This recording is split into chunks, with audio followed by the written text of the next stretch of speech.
amigos, qué bueno estar de vuelta aquí con ustedes en Onda Radical, donde tenemos libertad para los temas y lo tratamos sin tabúes. Nos acompaña hoy una doctora joven, pero a la vez muy preparada y muy moderna, doctora Indira Sierra. Está aquí con nosotros para tratar temas diversos, sobre todo de salud, porque es uróloga. Así que a muchos amigos que tienen las incógnitas o que no se atreven a preguntarlas, se van a enterar por aquí de muchos temas de interés. Bienvenida, querida doctora Indira Sierra, que también es colega en otras plataformas con nosotros de comunicación.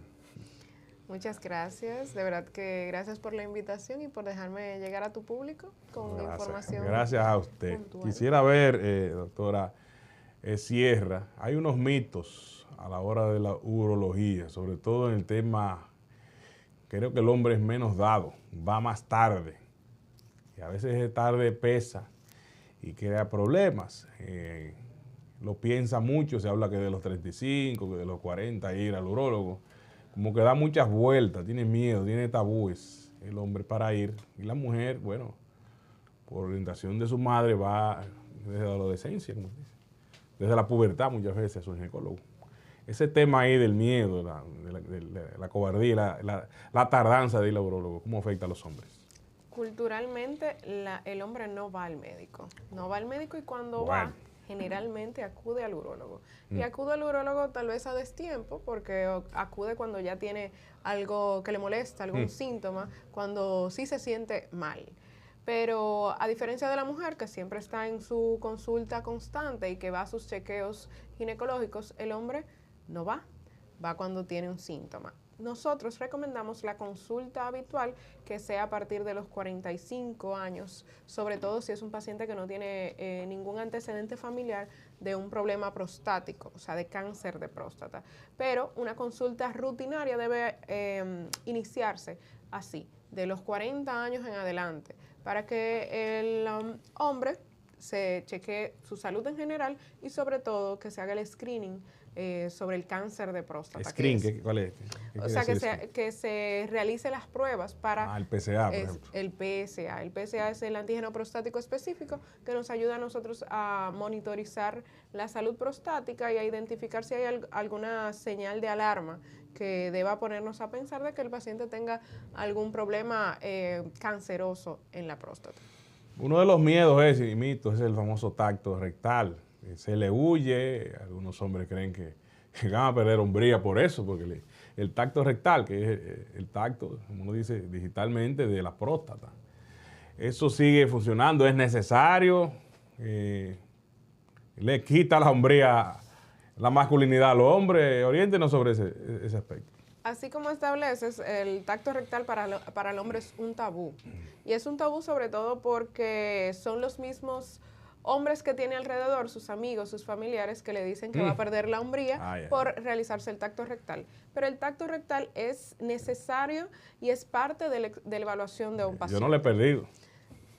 ¿Verdad? Entonces, no debe ser un punto que genere miedo para nuestros pacientes porque nos da mucha información sobre las características de la próstata. Y aunque sí, en el país tenemos tecnologías que nos ayudan a identificar si hay algún problema prostático que ya se utilizan en otras partes del mundo y que están a disposición del pueblo dominicano, el tacto rectal no deja de ser necesario a la hora de evaluar a un hombre como evaluación completa.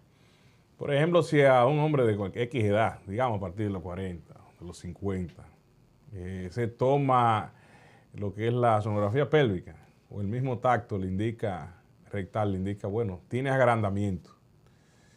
X, agrandamiento de la próstata, hiperplasia prostática benigna que le llaman. ¿Cómo le afecta esto a nivel de la salud sexual, de la potencia sexual? ¿Cómo tratarlo? Y si es que hay algunos alimentos, estilo de vida, que afectan el crecimiento temprano. Hay que identificar sobre todo qué es una cosa y qué es la otra. Tenemos la hiperplasia prostática, que es ese crecimiento de la próstata que ocurre de manera natural en los hombres a partir de los 45 años. Eso va a variar, sobre todo en cuestión de razas.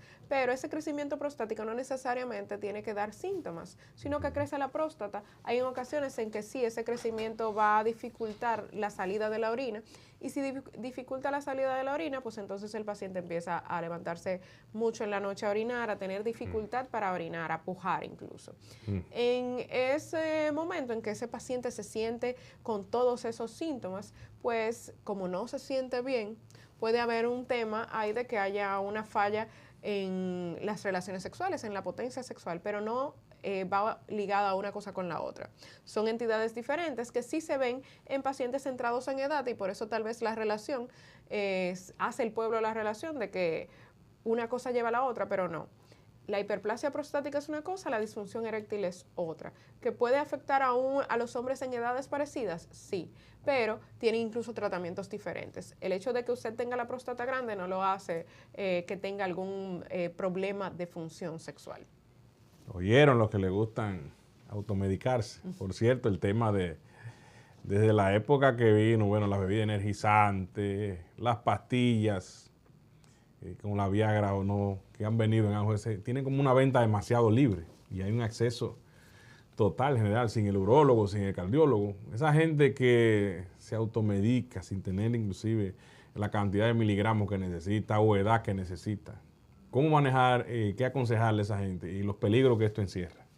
Tenemos que dejar claro que no todo el que toma este tipo de sustancias necesita un potenciador sexual. Entonces es importante que acudan, cuando sientan alguna inquietud, acudan a una consulta de urología donde un profesional que los va a orientar de verdad si tienen una patología, decirles si necesitan o no un medicamento, y sobre todo no ingerir sustancias que no están controladas, que no saben cuáles son los componentes, que no están dosificadas y que no saben tampoco los efectos adversos que puede tener esta sustancia, que generalmente son bastante graves y deleterios para la salud. Entonces, es bastante usual que jóvenes que no necesitan un potenciador sexual estén utilizándolo sin prescripción médica. Y ligándolo entonces, con alcohol. Sobre todo, entonces es una combinación fatal que no recomendamos de ninguna forma, y lo ideal es, si usted tiene alguna inquietud, alguna duda sobre cómo está su función sexual, que acuda al urólogo a la consulta. Por ejemplo, también sería necesario ir también al cardiólogo. Combinar necesario, urólogo y cardiólogo. Es muy necesario. ¿Por qué? Porque hay estudios que establecen una relación entre la disfunción eréctil, o sea, ese problema para lograr las erecciones, con la presión y sobre todo con el riesgo de sufrir un infarto agudo al miocardio. ¿Por qué? Porque, ¿qué es un infarto? Es una clausura de esas arterias que están en el corazón, deja de irrigarse el corazón y ocurre ese evento cardiovascular. Es lo mismo que ocurre con la circulación de los genitales y del pene. Entonces, se ha establecido que hay una relación entre la aparición de que una persona tenga disfunción eréctil con el riesgo cardiovascular que tiene. Entonces, es importante que no solo acuda al urólogo, sino que se haga un chequeo general y que tenga en cuenta sobre todo el cardiólogo y el síndrome metabólico, que es el aumento, por ejemplo, un paciente que tenga hipertensión, que tenga diabetes, que sufra de niveles elevados de glicemia o de azúcar, para que me puedan entender, y evaluar todo el paciente como un todo. Necesita ser evaluado por un cardiólogo, ser evaluado por un endocrinólogo y por el urólogo para tener una salud integral y completa. Podría, por ejemplo, sé que le han llegado casos de todo tipo. El tema psicológico, por ejemplo, de depresión, de ansiedad, ahora que está la depresión y la ansiedad, este trastorno en aumento, también influye, no tiene que ser nada más lo físico. Influye. Lo químico. Influye bastante, incluso se ve mucho en jóvenes. Luego del advenimiento de la pandemia, que tuvimos el evento quedamos mundial, entonces hay un aumento de la ansiedad. Antes de eso, claro, que estaba relacionado a un problema de función eréctil, tal vez cuestiones de ansiedad, pero ahora se está viendo marcadamente, y es porque las relaciones sexuales como tal tienen un componente que no es solo físico, sino también mental y de estado de ánimo. Entonces, si es un paciente que está ansioso, que no puede concentrarse en el acto sexual, pues no va a lograr una buena erección. es importante determinar si hay un factor psicológico en el paciente para eliminar ese factor psicológico y luego ver si eso hace que esté recuperada su función sexual. Si no, pues entonces recurrir a tal vez tratamientos farmacológicos si se encuentra una causa física u orgánica de ese problema. Bueno, hay gente que siempre prefiere, antes que el tratamiento convencional, como se dice, el tema de hierbas, tratamientos naturales, por ejemplo la sopalmeto, que es, dicen que es centenario, milenario, la palma enana, creo que de Canadá, que se usa para reducción de la próstata y también testosterona, potencia sexual.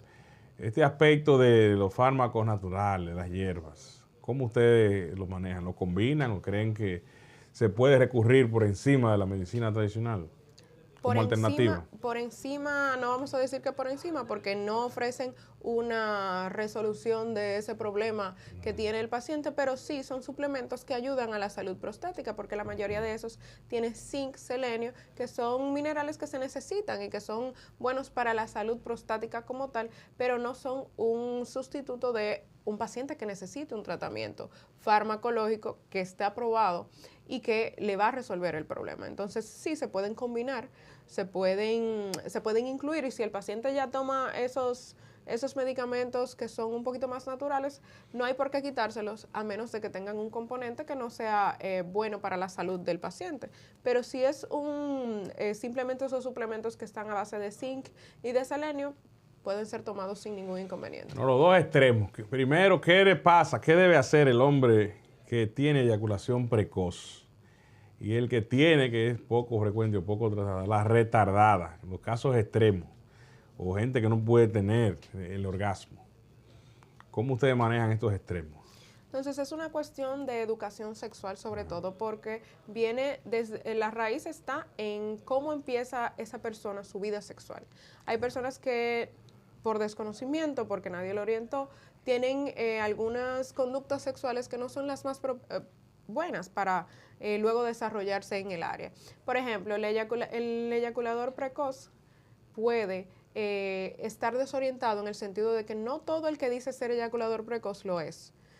Se establece un parámetro que un eyaculador precoz es dentro del primer minuto. Entonces todo el mundo dice ser... Ese es el famoso gallo o conejo. Todo el mundo dice ser eyaculador precoz, pero no tiene, ni se ha termometrado, o sea, no ha cuantificado a qué le llame eyaculador precoz, ni tampoco se ha orientado de forma correcta.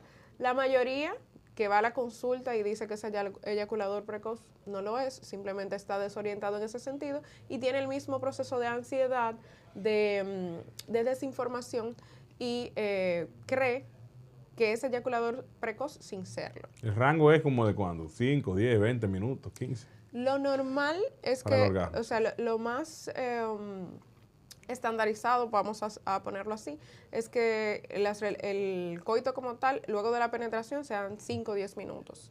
Oye. Pero la gente lo exagera y lo pone como que debe durar más de ahí. Entonces, eyaculador precoz como tal es 1 minuto luego de la penetración. Es que las mujeres exigen también. ¿Y qué fue? Pero es una cuestión de lo mismo, la desorientación. Le crean la culpa al hombre. La desorientación, que son temas que generalmente las parejas no hablan. Sí, hay que y hablarlo. El desconocimiento tanto de la mujer como del hombre. Entonces, lo que recomendamos es que vayan al urólogo, que vayan a terapia, que vayan a... En conjunto. Exacto. Juntos. Claro. Pero en el caso sí del hombre soltero, tiene el miedo de que lo cuestionen, inclusive que le digan no a las amigas, no, es un gallo, o el hombre, y yo no le gusté, o no funcionó conmigo. Y que tienen ese miedo psicológico a fallar, por eso el tema del yompeo, de uso inclusive hasta de métodos no recomendados de anestesiarse. Hay gente que se anestesia. Una locura, porque entonces ¿qué disfrute podría tener una gente que se anestesie el miembro para tener relaciones, va a cumplir con la pareja y usted entonces no pueda disfrutar ni llegar al orgasmo? El famoso chinito, que eso es viejísimo en las tiendas chinas. La piedra china. Los chinos tienen como una visión diferente del mundo. Los chinos sí creen como que nunca hay que llegar al orgasmo, parece. Tienen como una visión ahí diferente en Asia al aspecto occidental de nosotros, en ese sentido. Todo es una cuestión cultural. Cultural. Sí. Exacto, pero todo lo de utilizar la piedra china o u otros sustancias que no están reguladas y que no están recomendadas por los profesionales, todo viene de la ansiedad y del desconocimiento. Es como un círculo vicioso en el sentido de que el paciente que cree que no va a tener un encuentro sexual a la altura, ese mismo pensamiento hace que no lo tenga, porque la mente juega un papel fundamental. Entonces, si su mente está distraída pensando en que no va a lograr una erección, de que no va a satisfacer a su pareja, pues no va a lograr la erección, no se va a manifestar físicamente por esa distracción y por ese estado de ansiedad que tiene el paciente. O también puede haber, bueno, por ejemplo, parejas que discuten antes de que hay problemas.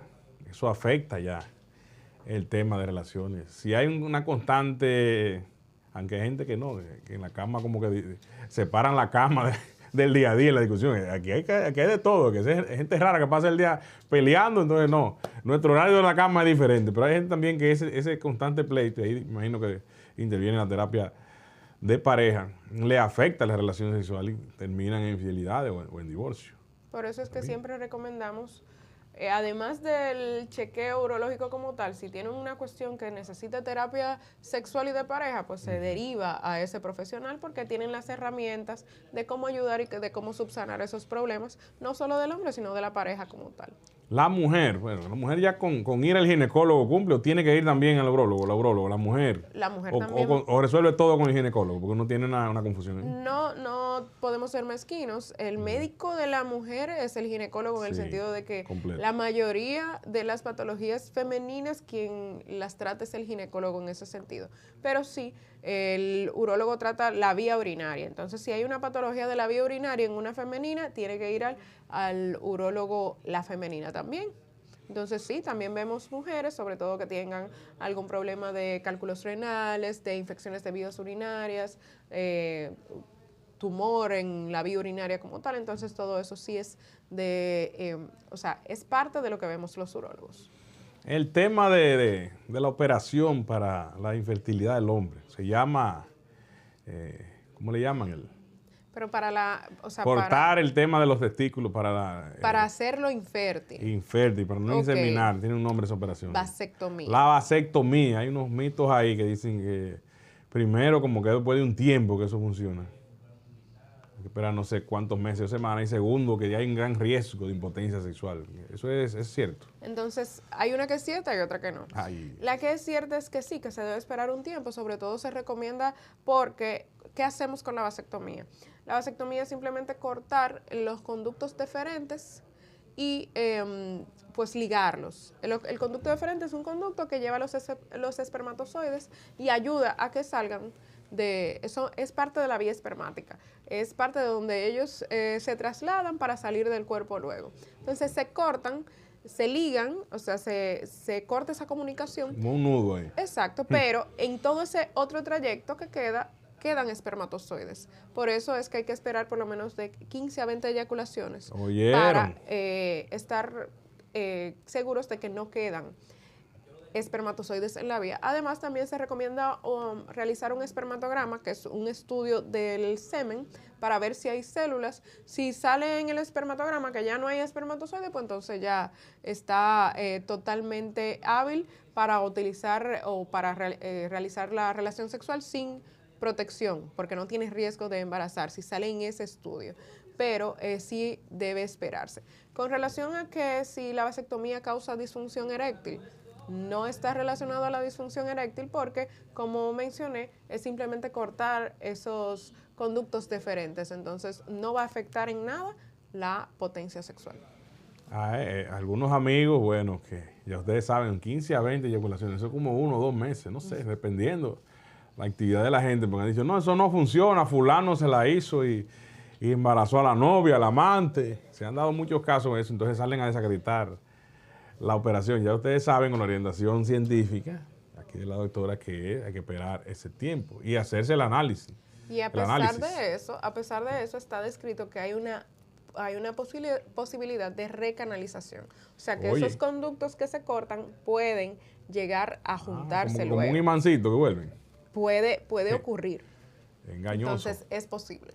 Y en la mujer, como el famoso té de cobre, ¿cuál es el que más funciona? ¿Un chip? que se están poniendo para no embarazarse o inyectarse hormonas. Eso va a depender sobre todo de la decisión del paciente, de cómo lo evalúe su ginecólogo, de las necesidades que tenga ese paciente. Por ejemplo, hay pacientes que no pueden utilizar el DIU, pero no pueden utilizar hormonas. Entonces eso todo va a depender de que ellos decidan en conjunto con la paciente. O sea, que en pareja pueden tratarse, pueden ir en conjunto, porque también hay como el miedo del hombre a ir con la pareja, a que vean las interioridades, cuando debe haber una comunicación mayor, o una mujer que no quiere, otra, que vaya a uróloga, sino que vaya a urólogo.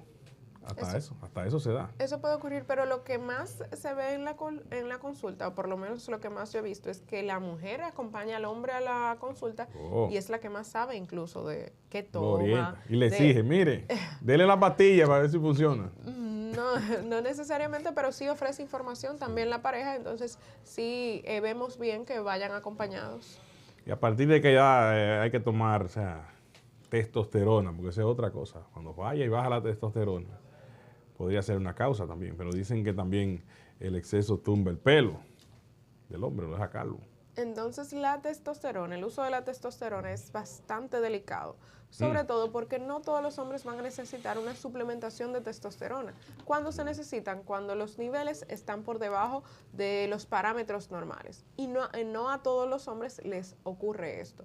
O ese descenso en nivel de testosterona no va a ocasionar que tengan algún problema con el deseo sexual ni con la potencia. Hay en otros que sí, que esa disminución de la testosterona va a causar problemas, sobre todo en el ámbito sexual, pero también puede provocar disminución en el ánimo, disminución en la energía y en la fuerza que tenga ese paciente. Por eso es necesario que se chequee con un urólogo, que sea evaluado el nivel de testosterona y valoren si necesita o no la suplementación con testosterona, porque su uso indebido e indiscriminado puede tener repercusión, tanto en el hecho de que el paciente puede volverse infértil, como atrofia de los testículos, o sea que los testículos se pongan pequeños. Entonces no recomendamos el uso de testosterona sin la anuencia de un profesional. No se automedique. Yo le dije que era buena comunicadora también y sabe al dedillo de su asunto. Le agradezco a la doctora Indira Sierra. La pueden seguir en sus redes, @IndiraSierra. Así mismo, Indira con H. Intercalada. Bueno, es bien activa y orienta muy bien. Sobre todo no pueden quejarse de mí, a los amigos que nos siguen, porque hoy le destapé muchos mitos y la orientó la doctora con estos temas, que usted no puede creerse médico ni tener tampoco temores, porque lo que se deja para último causa sus problemas. Que gracias, querida doctora. Siempre a la orden. Nos vemos en otro episodio de Onda Radical.